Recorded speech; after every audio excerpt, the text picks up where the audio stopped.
Hey guys, we're back for game two. This is the marginal hand for keeping, but a cantrip into a creature with some interactions is just about perfect. So I think we're gonna keep this. Oh, looks like we're getting we might be dealing with traditional Jund actually. I don't think Death Shadow Jund usually plays Black Cleave Cliffs. This matchup's actually a bit harder than Death Shadow Jund, I think. There we go.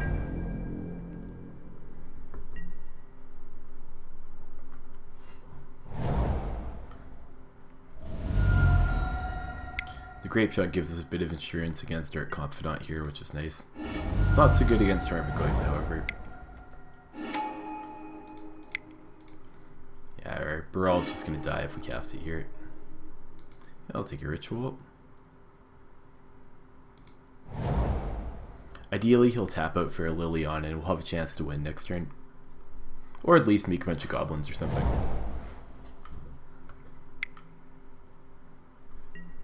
Oh, just another Goyf.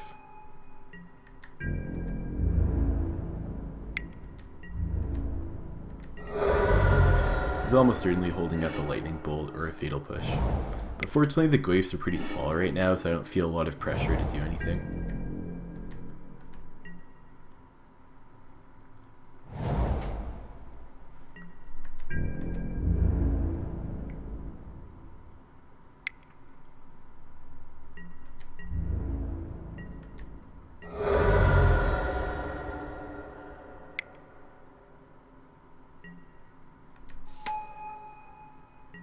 Oh, that's fine by me.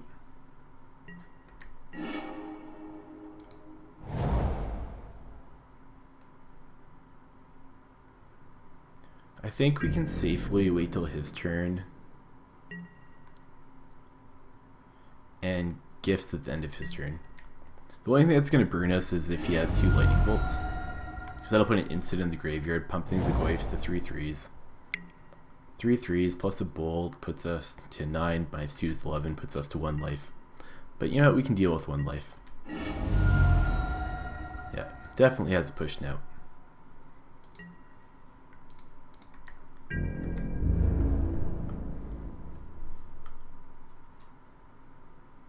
Kolaghan's Command into Lightning Bolt would get us as well, but that's okay.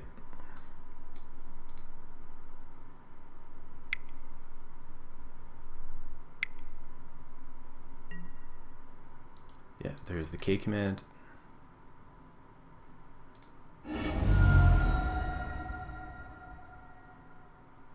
Oh shit. Wait, what else did he get in the graveyard here? Oh, I discarded a creature. Yeah, I threw this game pretty hard. I should have tossed the Grape Shot in order to not lose. Oh well, my own fault.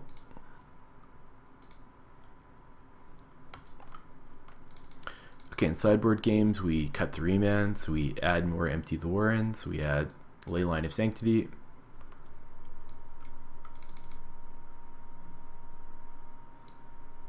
I think we add a negate to deal with Surgical or the Maelstrom Pulse that kills our goblins or our Leylines. Shave one of these, shave one of those, shave one of those. I think on the play we'll also add the Blood Moons. I'll cut a Grape Shot, cut an Electromancer, I'll cut one more Peer Through the Depths.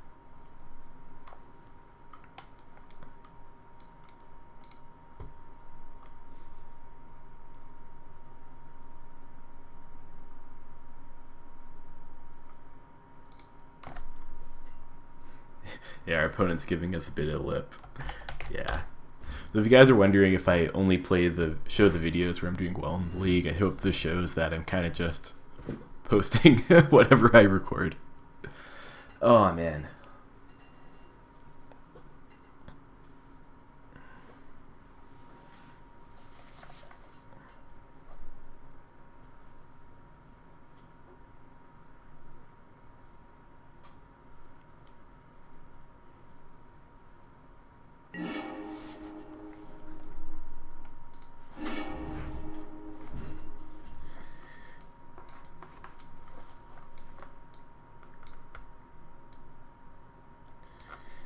This hand's great if we draw a land, but I think it's probably too greedy to keep.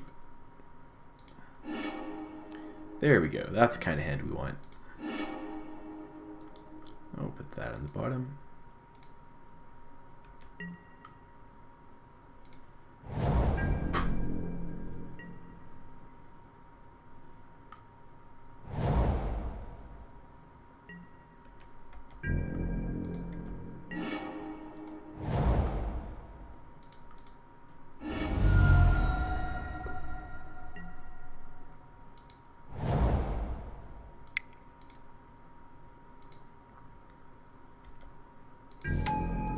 I'd normally hold it in hand, but given that we have two, I'm willing to play one right now.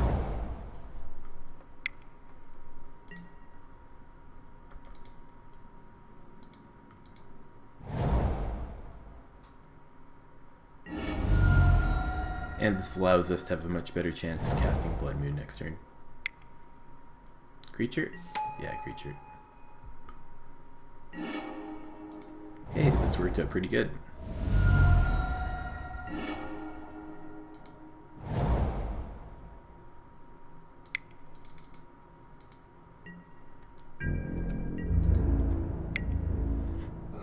Gotta get those beats in.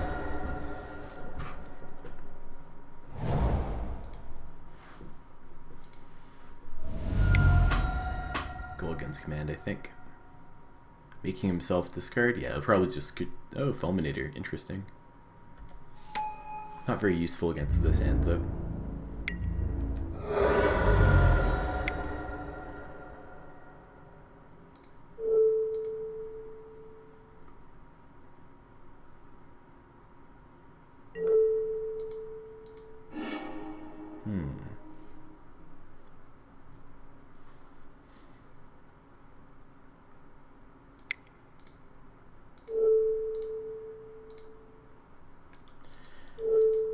I think we probably just want to cast Brawl, keep up Negate, and pass the turn. It'll be much safer to try to go off next turn with Negate up. Ideally, he'll tap out here, we can negate something, and then just do something on our turn. Yeah.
I think we'll get an Empty the Warrens here on the off chance he has double surgical or something.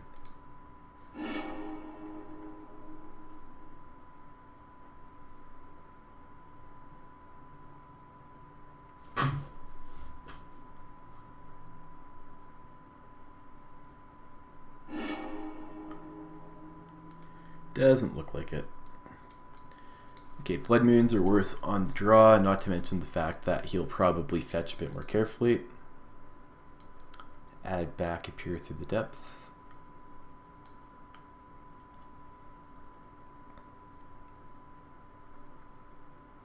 It's interesting he brought in Fulminators. I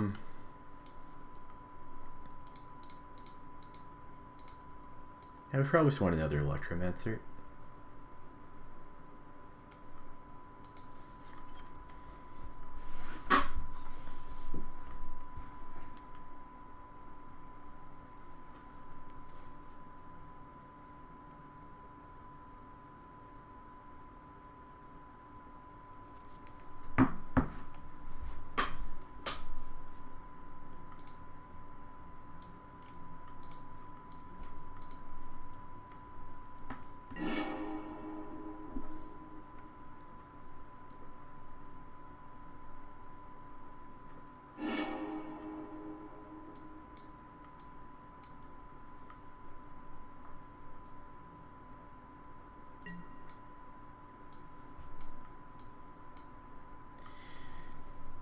I don't mind this hand, I'm going to keep it.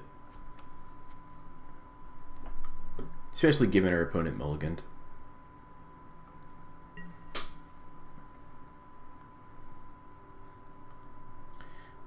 This hand, it works if we keep either empty or Past in Flames, so we don't lose to a single discard spell, which is always a problem.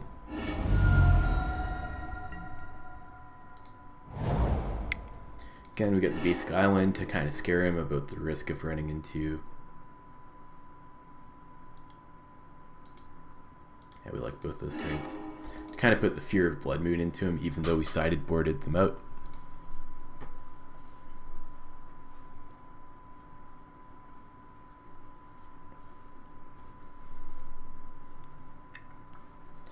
The reason we put both cards on top is ideally on turn 3 we'll play Electromancer, Ritual, and to empty the Warrens on the same turn. So it'll get us a net 6 goblins, which is a pretty good amount.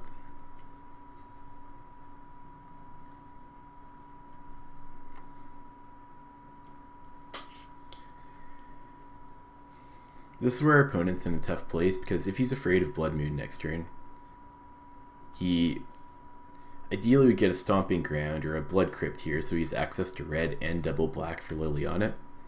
But because he's afraid of Blood Moon, he's kind of a tough choice here.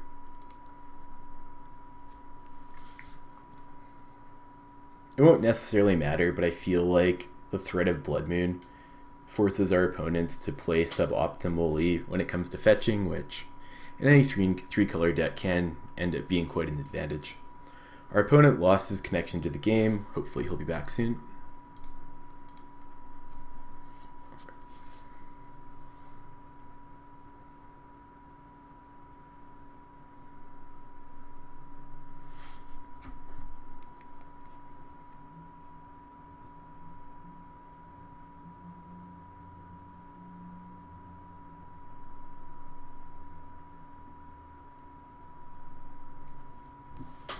Yeah, I'm still kicking myself over that first game, but it's the way she goes sometimes. Oh, it looks like her opponent reconnected.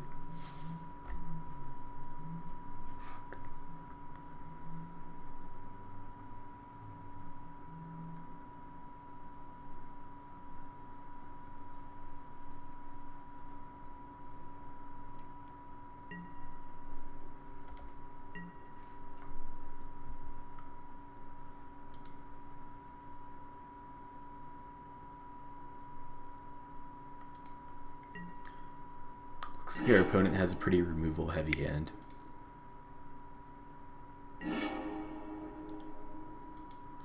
Put those on the bottom.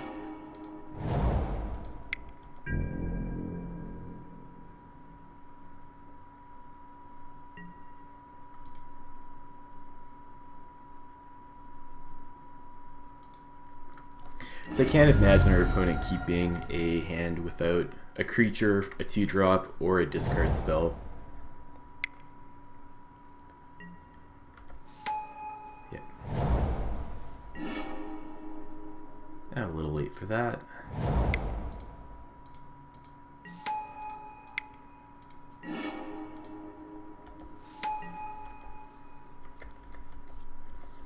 So this puts us in a good position because our opponent's forced to, if he kills our Electromancer, we can do significant damage with our goblins, and if he doesn't, it just kills our goblins with, say, a Maelstrom Pulse. We'll have the opportunity to cast Past in Flames next turn or Gifts Ungiven. We can also hard cast Gifts Ungiven, which is pretty optimal. I suspect he has a discard spell right here. Oh, Fatal Push. Maybe a Liliana follow-up.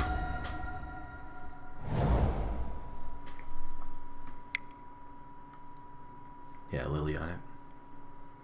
Fortunately, we can discard our ley line pretty easily here.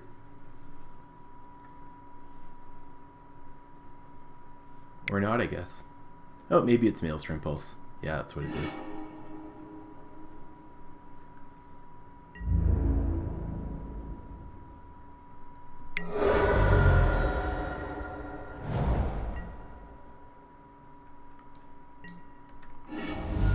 What's nice is that because we have the Past Flames in hand, we don't automatically lose to a Surgical. Granted, it doesn't help, but I would have preferred him not to do that, but alas.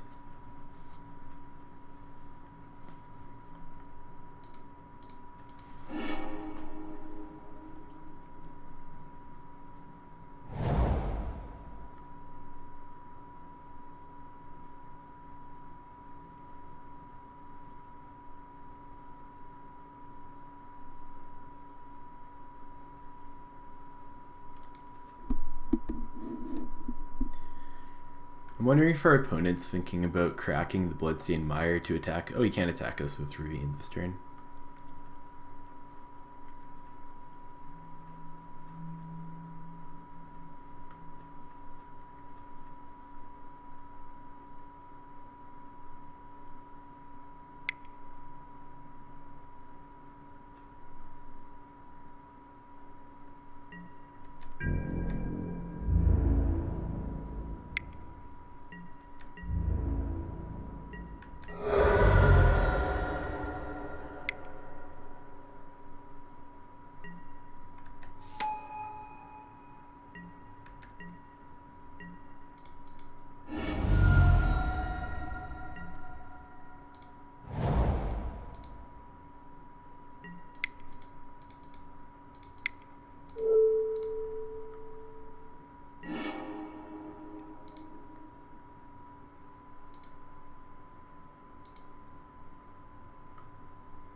Yeah, I like this mix.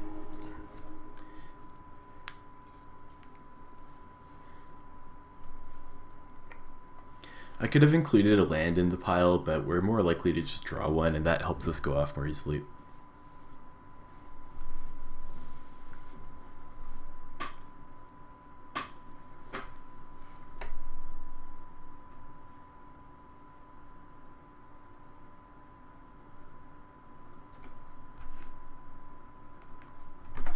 I think most Gen decks are only running 1 or 2 Maelstrom Pulse, so it's not a high chance he has a second. But we'll find out. He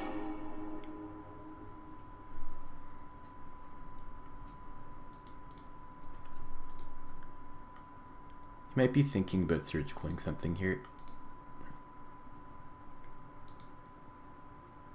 Or he's having connection troubles.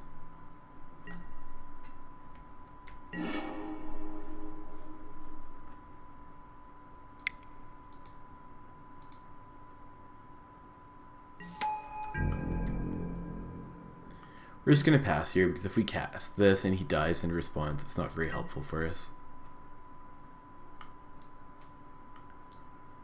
Ley Line was just about the worst draw we could get, actually, but not much we can do about that.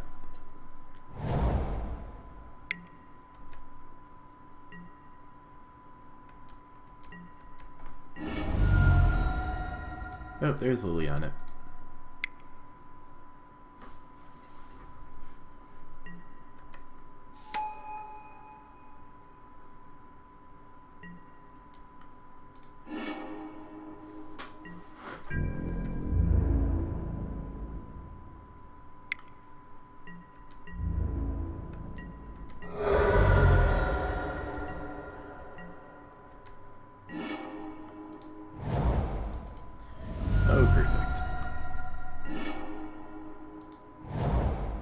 Gotta wonder what our opponent has in hand if he was willing to pass without killing our Brawl.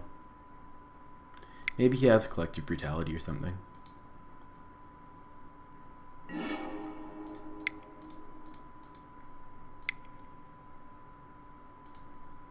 So, fortunately, if we draw a Grape Shot, we've got a pretty high chance of killing him here.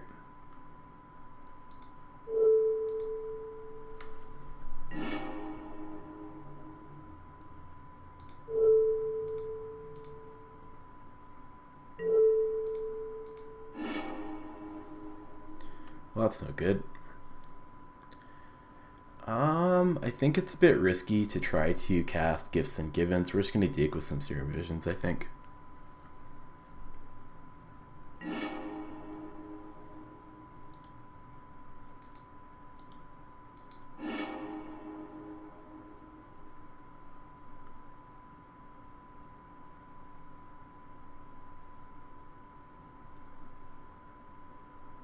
Actually, we don't really want that Goblin Electromancer on top, unfortunately. Oh well. We're going to cast this anyways, just to... Oh, that's a better thing to have on top.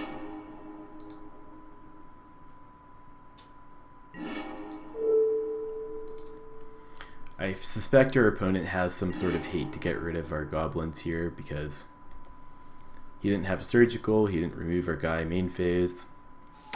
It's probably just random hate cards in his hand. Like a Golgari Charm or another Maelstrom Pulse. But we'll have to see. Maybe he's got nothing and he's just holding on to lands and we're going to win. Yeah, Golgari Charm.